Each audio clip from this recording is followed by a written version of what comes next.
I was wondering if the Speaker of the House of Representatives can explain why leadership on both sides, both Democrat and Republican, are cutting back-end deals to cover up public corruption in the House of Representatives from both Republican and Democrat members of Congress. This is not the rebellion anyone in Washington expected, and definitely not from inside the MAGA world.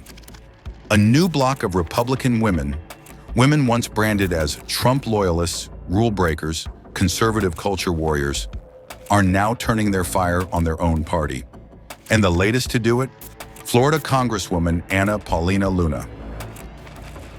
On Wednesday, Luna stunned the House by spearheading a move to censure her fellow Florida Republican, Cory Mills, after his ex-girlfriend accused him of threatening to release intimate photos of her.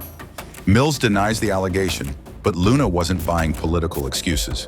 She marched into the chamber, raised her voice, and essentially asked, "Why are Democrats and Republicans cutting backdoor deals to protect corrupt lawmakers?" For what purpose does the gentlelady from Florida seek recognition? I have a parliamentary inquiry.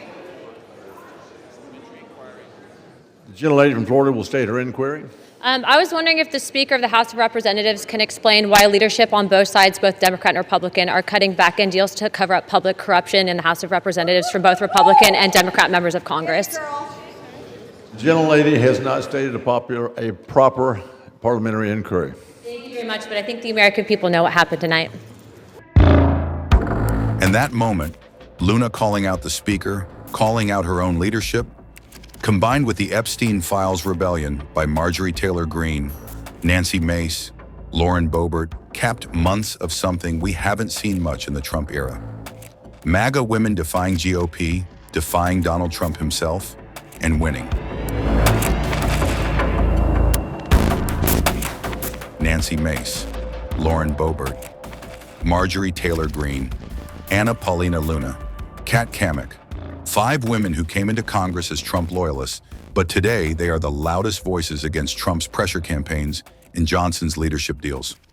Patience really snapped when Trump tried to pressure Taylor Greene, Boebert, and Mace to remove their names from a bill demanding the release of the Epstein files, documents victims have been asking for years.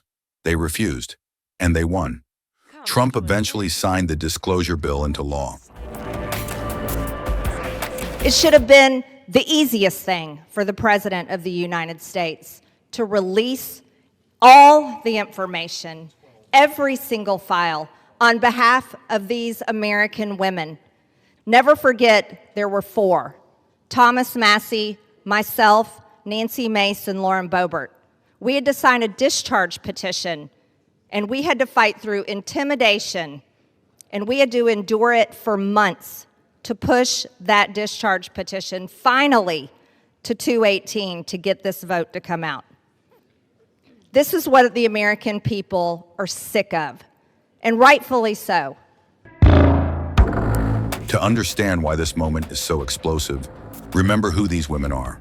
Marjorie Taylor Greene, one of Trump's fiercest defenders. Lauren Boebert, a MAGA firebrand who rose because of him. Nancy Mace, who backed Trump even after he hurled sexist insults at female journalists. And yet, on the Epstein files, they openly defied him. On the Cory Mills allegations, they confronted their own party. On GOP leadership protecting accused lawmakers, they went public, loud. And this week's showdown over Cory Mills is the clearest sign yet of the split. The House voted to send the resolution to the Ethics Committee, basically burying it, and that added fuel to their anger. Some Republicans say this is political ambition, like Mills, who called it a governor's race move by Mace. But that's not the whole story. Nancy Mace has built her political identity around confronting abuse, telling her own story of assault, and demanding reforms. Boebert and Luna sat behind her when she delivered one of the most emotional speeches of her career. Earlier this year, I gave a speech right here on the floor of the U.S. House of Representatives, detailing trauma that I experienced, endured, and am a survivor of, that I accidentally uncovered 2 years ago, almost to the day. And today, I still don't have justice, like millions of women across the country. When I spoke out, I got attacked When I spoke out, I was shamed. When I spoke out, I was defamed and smeared, and that goes on today, right now, in the present. God sure has a funny way of working through us. I, like many of the Epstein survivors and many other survivors across the country, I don't think I will ever heal from the destruction my abuser did to me. But I can heal by being a vessel and being a voice for all those who need it, and that's why we are here today. That is why I will never abandon a single survivor ever, and I will never waver. Whether you agree or not, the impact is undeniable. The strongest dissent in today's GOP is coming from inside MAGA's own house, and it's being led by women.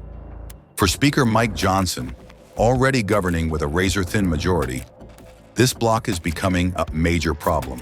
For Trump, it's a warning sign in the election year. These were his most loyal shock troops. Now they're openly breaking ranks. So what exactly is happening in the Republican Party? Is this the start of a gender-driven rupture inside MAGA? Or a temporary flare-up from women who feel their party has failed survivors for too long? Whatever the answer, these 5 women have changed the script.